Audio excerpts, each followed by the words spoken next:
पैसों वाली काली देवरानी। गजेंद्र अपने ऑफिस में बैठा होता है, तभी अचानक से उसकी तबीयत खराब हो जाती है, जिसके चलते वो अपने मैनेजर को बुलाता है। रूपक, जल्दी से एम्बुलेंस और मेरी बेटी को कॉल करो। हाँ। रूपक एम्बुलेंस और उसकी बेटी वेरोनिका को कॉल करता है। वेरोनिका, तुम कहाँ हो? तुम जल्दी से ऑफिस में आ जाओ, तुम्हारे पिताजी की तबीयत बहुत ज्यादा खराब है। मैंने एम्बुलेंस को तो कॉल कर दिया है, लेकिन अभी तक एम्बुलेंस आई नहीं है। तुम जितनी जल्दी हो सके ऑफिस में आ जाओ। वेरोनिका ये सुनते ही बहुत ज्यादा परेशान हो जाती है और अपनी कार में बैठकर सीधा ऑफिस आ जाती है, जहां वो अपने पापा को बीमार कुर्सी पर पड़े हुए देखती है।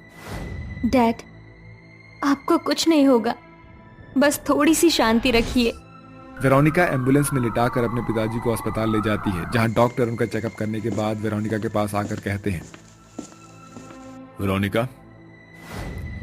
वेरोनिका ये कहते हुए, मुझे बहुत अफसोस हो रहा है, लेकिन अब तुम्हारे पिताजी के पास बहुत ज्यादा समय नहीं है, सिर्फ कुछ ही घंटे बचे हैं। तुम चाहो तो जाकर आखिरी बार उनसे बात कर लो। ये सुनते ही वेरोनिका की आंखों में से आंसू आ जाते हैं और वो रोते हुए अपने पिताजी के पास जाती है। ऐसा क्यों हो रहा है मेरे साथ? पिताजी, पहले बचपन में माँ मुझे छोड़कर चली गई और अब आप मेरा साथ छोड़कर जा रहे हो। मुझे छोड़कर मत जाओ, आपके सिवा मेरा इस दुनिया में है ही कौन? वेरोनिका को रोते हुए देखकर गजेंद्र भी रोने लगता है और वो रोते हुए कहता है, वेरोनिका, भगवान की दुआ से तुम्हारे पास किसी भी चीज की कोनो कमी नहीं है। माना कि अब मैं इस दुनिया को छोड़कर जा रहा हूँ, इसलिए मैं तुम्हें जाने से पहले बता रहा हूँ कि रूपक बहुत अच्छा है और मैं जानता हूँ तुम भी उससे बहुत प्यार करती हो। अपनी जिंदगी की एक नई शुरुआत रूपक के साथ करना, वो बहुत अच्छा इंसान है। इतना कहते ही गजेंद्र भगवान को प्यारा हो जाता है, जिसके बाद वेरोनिका फूट फूट कर रोने लगती है। वेरोनिका और रूपक दोनों मिलकर गजेंद्र का अंतिम संस्कार कर देते हैं। अपने पिता के मरने के बाद वेरोनिका अपने पिता की कंपनियों को ओवरटेक कर लेती है। वो हर चीज को बहुत अच्छे से हैंडल करने की कोशिश करती है, लेकिन उसे हर बार किसी न किसी चीज की कमी लगती है। और एक दिन ऑफिस में सबके जाने के बाद वेरोनिका अकेले अपने पिता के कैबिन में बैठी होती है और उन्हें याद करते हुए रोती रहती है। डैड, आप मुझे छोड़कर क्यों चले गए? मुझे आपकी बहुत याद आ रही है।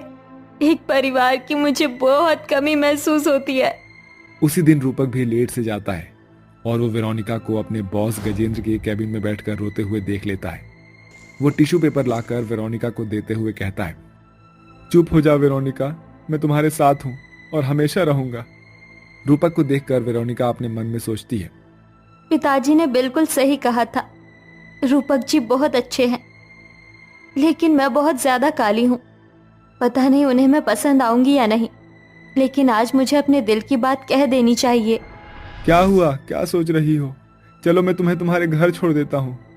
रूपक जी, पिताजी के जाने के बाद मैं बहुत अकेली हो गई हूँ, और आप तो जानते ही हो कि मैं आपसे कितना प्यार करती हूँ। क्यों ना अब हम लोग शादी कर ले, इससे मुझे परिवार की कमी महसूस नहीं होगी। रूपक इस बात से बहुत ज्यादा खुश होता है। वो वेरोनिका से शादी के लिए तैयार हो जाता है। अगले दिन रूपक वेरोनिका से शादी करके उसे अपने साथ अपने घर ले आता है। आओ वेरोनिका। वेरोनिका, ये मेरी माँ सविता देवी है और इनसे मिलो। ये मेरी बड़ी भाभी कंचन है और ये मेरी छोटी बहन और छोटा भाई राधिका और रोहन है। इतने बड़े परिवार को देखकर वेरोनिका की आंखों में आंसू आ जाते हैं, लेकिन तभी गुस्से से सविता कहती है, रूपक, मुझे तेरा ये मजाक बिल्कुल अच्छा नहीं लगा बेटा। अरे कहाँ से उठाकर लेकर आया है इस काले कोयले को? जहाँ से भी लेकर आया है इसे वापस ले जा। ये इस घर की बहू बनने के लायक नहीं है। ये सुनकर वेरोनिका को बहुत बुरा लगता है, लेकिन तभी कंचन अपनी सास के कानों में कहती है, लोग तो कुल्हाड़ी पर पैर मारते हैं, लेकिन आप तो खुद पर आई धन लक्ष्मी के ऊपर लात मार रही हो। आपको पता है ये लड़की कौन है? ये वही लड़की है जिसकी कंपनी में रूपक काम करता है। अरे बहुत अमीर है ये। हमारे तो सौभाग्य ही खुल गए। वेरोनिका के अमीर होने का पता लगते ही सविता उससे बहुत प्यार से बात करती है और उसका गृह प्रवेश करती है। रूपक को छोड़कर उसका पूरा परिवार बहुत लालची था। पहले दिन से ही कंचन, सविता और राधिका का लालचपन शुरू हो जाता है। अरे वो तुम्हारे गले का नेकलेस तो बहुत सुंदर है वेरोनिका। जेठानी जी, अगर आपको ये पसंद है तो आप इसे रख लीजिए। वेरोनिका सोने और हीरों का नेकलेस ऐसे ही उतार कर अपनी जेठानी को दे देती है। तभी राधिका की नजर वेरोनिका की अंगूठियों के ऊपर पड़ती है और वो उसकी तारीफ करने लगती है। वेरोनिका अपनी हाथों की अंगूठी भी अपनी ननद को दे देती है। वहीं वेरोनिका अपनी सास सविता को कई सुंदर सुंदर बनारसी साड़ियां देती है, जिसके चलते उन सभी के मुंह बंद हो जाते हैं। वेरोनिका के ससुराल में सब अब उसका इस्तेमाल करने लगते हैं। कभी भी किसी को कुछ चाहिए होता है तो वो वेरोनिका से पैसे मांगने लगते हैं। एक दिन वेरोनिका अपने ऑफिस से घर लौट कर आ रही होती है, जहाँ वो रसोई में अपने जेठानी और सास को आपस में बात करते हुए सुनती है। मुझे तो मेरी बहू बिल्कुल भी पसंद नहीं है। अरे है ही नहीं मेरे बेटे के लायक। मेरा बेटा रूपक बिल्कुल चांद का टुकड़ा लगता है और वेरोनिका काला कोयला। सही कहा माँ जी, इतनी काली कलूटी है कि क्या ही बताऊं। लेकिन फर्क भी क्या पड़ता है, काली के साथ साथ अमीर भी तो है। जब से आई है हमारे सारे शौक पूरे हो रहे हैं। ये सुनकर वेरोनिका को बहुत बुरा लगता है और वो वहाँ से सीधा अपने कमरे में रोती हुई चली जाती है और रोते हुए खुद से कहती है, हे भगवान, ये कैसी किस्मत है मेरी। एक परिवार मिला, वो भी मुझे इस्तेमाल कर रहा है। पहले मेरे साथ बुरा कम हुआ था क्या, जो दोबारा से वही हो रहा है।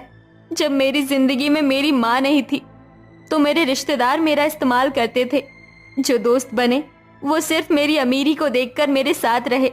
इस पूरी दुनिया में रूपक जी के जितना प्यार करने वाला कोई है ही नहीं। वेरोनिका अपनी किस्मत को लेकर रो रही होती है कि तभी उसका देवर रोहन उसके पास आता है और कहता है, भाभी जी, दरअसल आज मेरे दोस्त का बर्थडे पार्टी है और उसको देने के लिए मेरे पास कुछ भी नहीं है। क्या आप मुझे कुछ पैसे दे सकती हो? रोहन इतना कहता ही है कि तभी राधिका वहां पर आती है और वेरोनिका से कहती है, देखो भाभी, मेरी ड्रेस फट गई है। अब मुझे एक नई ड्रेस चाहिए। बताओ मुझे कब दिलवा कर ला रही हो? अपने देवर और अपनी ननद को ऐसा कहते हुए देख वेरोनिका को बहुत तेज से गुस्सा आता है और वो गुस्से में अपने सारे प्रॉपर्टी के पेपर निकालती है और उन पर सिग्नेचर करने लगती है। जिसके बाद वो सारे पेपर्स लेकर अपनी सास और जेठानी के पास पहुंच जाती है। इस घर में मेरी इज्जत सिर्फ इतनी है कि मैं एक अमीर बाप की बेटी हूँ। बाकी तो मैं बहुत ज्यादा काली और बदसूरत हूँ। यहाँ तक कि मैं रूपक जी के लायक भी नहीं हूँ। माँ जी, मैंने इस परिवार को हमेशा से अपना समझा था, लेकिन आप लोगों ने हमेशा से मुझे उल्टा सीधा और बहुत बुरा बुरा कहा। लेकिन हमेशा मैं ये सब सहन करती आई, लेकिन मुझसे नहीं होता अब। आप लोगों को पैसे ही चाहिए थे ना, ये लीजिए, मैंने अपना सारा पैसा और सारी प्रॉपर्टी आप लोगों के नाम कर दी है। अब आप लोगों को किसी भी चीज की कमी नहीं होगी। लेकिन आज के बाद मैं इस घर में नहीं रहूंगी। मैं घर छोड़कर हमेशा के लिए जा रही हूँ। वेरोनिका अपनी प्रॉपर्टी के सारे पेपर और सारी वसीयत अपनी सास और जेठानी के नाम करके वहां से जाने वाली होती है कि तभी सविता और कंचन को अपनी गलती का एहसास होता है और वो दोनों उसे रोक लेती है। हमें माफ कर दो वेरोनिका, हमसे बहुत बड़ी गलती हो गई। हमने अभी तक तुम्हारा बहुत इस्तेमाल किया। हमने तुम्हारी फीलिंग्स की कभी कदर नहीं की। तुमने मुझे हमेशा से बड़ी बहन का दर्जा दिया, जो कहा वही दिलाया, और बदले में मैंने तुम्हें क्या दिया? कुछ नहीं। ऊपर से उल्टी सीधी बातें तुम्हारे लिए कही। मुझे ऐसा नहीं करना चाहिए था। आज मुझे अपनी गलती का पछतावा हुआ है। हो सके तो अपनी जेठानी को माफ कर देना वेरोनिका। एक साथ सभी लोग वेरोनिका से माफी मांगते हैं। ये देखकर वेरोनिका को बहुत बुरा लगता है और वो सबको माफ कर देती है, जिसके बाद पूरा परिवार वेरोनिका के साथ बहुत अच्छे से रहने लगता है। उसकी हर एक बात को सुना जाता है और उसे इज्जत भी दी जाती है। ये सब देखकर वेरोनिका बहुत खुश होती है और वो अपने ससुराल में खुशी खुशी रहने लगती है। राधे राधे घर जोड़े राम जी, आ गए आप? जी, ये देखिए, इस बार तो मैं आपके बेटों के लिए एकदम ऊंचे और अमीर खानदान का रिश्ता लेकर आया हूँ। अरे पंडित जी, खानदान को डालिए थूकदान में। अरे मगर लीला बहन सुनिए तो, ये सारी लड़कियां बड़े बड़े बिजनेसमैन बाप की बेटियां हैं। अरे पंडित जी, ये बिजनेसमैन तो बस नाम के रह गए हैं ससुरे। वही देखिए, एक अकेला चाय वाला पूरा देश चला रहा है। देखिए पंडित जी, लड़की का बाप चाय बेचता हो या च्यवनप्राश, मुझे मतलब नहीं। बस मुझे तो अपने घर के लिए ऐसी बहू चाहिए जो भर भर कर दहेज लेकर आए, समझे? बिल्कुल भी चिंता मत कीजिए बहन जी, इन लड़कियों के घर से आपको भर भर कर दहेज मिलेगा। लीला तस्वीरें देखने लगती है, तभी यश आ जाता है। अरे यश, आ गया तू? ये देख, तेरे लिए लड़की देखी है। माफ करना माँ, मगर मैं ये शादी नहीं कर सकता, क्योंकि मैं अर्पिता से प्यार करता हूँ और उससे ही शादी करूंगा। अरे कौन है वो लड़की? उसके माँ बाप क्या करते हैं? घर खानदान कैसा है? पहले ये तो बता। माँ, अर्पिता एक गरीब घर की बेटी है, मगर वो बहुत अच्छी है। देख यश, ये शादी नहीं हो सकती। तेरी भलाई इसी में है कि तू उस लड़की को भूल जा। अपनी माँ के शादी से मना करने के बाद यश अर्पिता को शादी करके घर ले आता है। तो आखिर तूने अपने मन की कर ही ली। यश, इस गरीब लड़की ने अपने गोरे रंग रूप से तुझे फंसा लिया। अपने सपनों पर पानी फिर जाने के चलते लीला अर्पिता का स्वागत नहीं करती और अपने छोटे बेटे आयुष के लिए लड़की ढूंढने लगती। इसी बीच आयुष अपनी गर्लफ्रेंड काया को घर लाता है। तभी काया का काला चेहरा देखकर लीला चिढ़कर कहती है, आयुष, ये तू किस चलते फिरते काले धन को उठा कर ले आया घर? माँ, ये काया है मेरी गर्लफ्रेंड। हम दोनों शादी करना चाहते हैं। ये सुनकर लालची लीला देवी झूठ मूठ का सर पीटते हुए कहती है, हे भगवान, मैं लुट गई, बर्बाद हो गई। हजारों तकलीफ झेलकर मैंने इन दोनों को जन्म दिया और एक तो पहले ही गोरे रंग वाली गरीब की बेटी को बहू बनाकर घर ले आया और छोटा बेटा अब इस काली कलूटी बैंगन लूटी से शादी करेगा। सोच लीजिए माँ जी, अपने बेटे की शादी मुझसे करवा के आप घाटे के सौदे में नहीं रहेंगी, क्योंकि मेरे पास इतना पैसा है जितना आपने जिंदगी भर में नहीं देखा होगा। असल में काली दिखने वाली काया बहुत ही अमीर घर से होती है, इसलिए लालची लीला उसे अपने बेटे आयुष की शादी के लिए मान जाती है और काया शादी करके बहुत सारा दहेज लेकर आती है।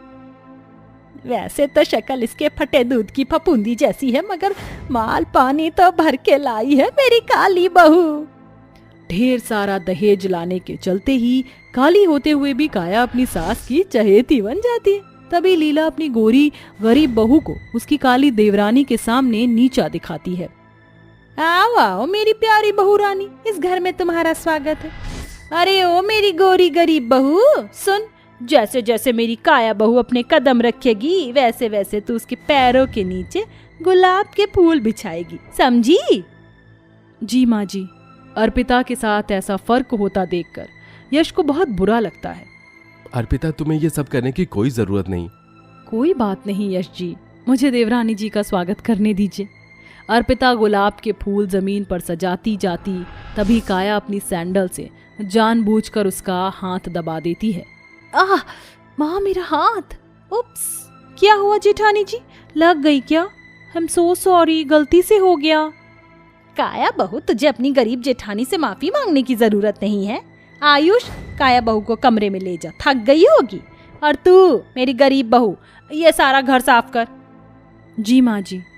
इसी तरह से लीला देवी आगे भी अपनी गोरी काली बहुओं में फर्क करती है और गुजरते समय के साथ अर्पिता प्रेग्नेंट हो जाती है।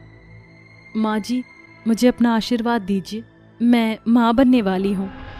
अर्पिता के प्रेग्नेंट होने की बात से लीला बिल्कुल भी खुश नहीं होती और यहाँ तक कि उसे आशीर्वाद भी नहीं देती। तभी ऐसे ही 2 दिन हो जाते हैं। तभी काया को भी उल्टी होती है, जिससे सास खुश होकर अपनी काली बहू से कहती है, ये मैं क्या देख रही हूँ काया बहू, तुझे उल्टी हो रही है, इसका मतलब तेरे पैर भारी हो गए हैं। ओह प्लीज सासू माँ, इस तरह से मुझसे चिंगम की तरह मत चिपकिए। एंड प्रिकॉशंस नहीं लिया होगा इसलिए मैं प्रेग्नेंट हो गई, मगर मैं जाकर अबॉर्शन करा लूंगी। काया बहू, तू ऐसे कैसे इस बच्चे को गिरा देगी? ये तेरे साथ साथ मेरे बेटे आयुष का भी बच्चा है, तू इसे जन्म देगी।